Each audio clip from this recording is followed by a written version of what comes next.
Hey guys, it's day number 2 in the Chapter a Day New Testament reading plan, and we're on John chapter 2. Now, in this chapter, we're going to see the very first miracle of Jesus, and it was at a wedding. It says the next day there was a wedding celebration in the village of Cana in Galilee. And Jesus' mother was there, and Jesus and his disciples were also invited to the celebration. And the wine supply ran out during the festivities, so Jesus' mother told him they have no more wine. Now, I'll let you read this for yourself, but I want to just point out as you read this that this is the first miracle of Jesus. It's to turn water into wine, not to turn wine into water. Now, contrast that, if you know the Old Testament, with the first miracle of Moses, which was to turn water into blood. And so Moses' first miracle was all about judgment and wrath. And Jesus' first miracle is all about celebration, right? So that's interesting. In fact, I'll put more on that in the link below. But check out what it says here in verse 11. This miraculous sign at Cana in Galilee was the first time Jesus revealed his glory, and his disciples believed in him. So we're going to notice this theme coming up over and over again as people begin to see who Jesus is through his miracles. And I hope you'll see this also as you read about his miracles.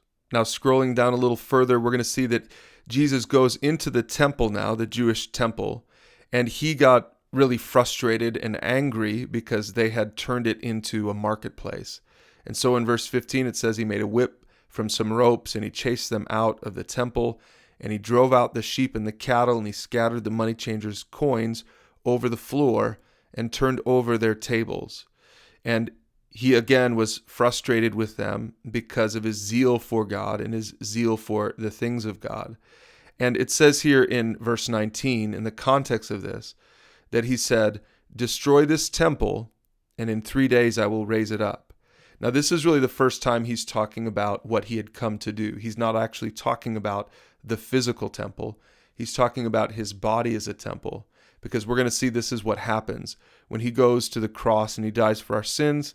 3 days later, he raises again and he's alive. And he proves that he is powerful over sin and death.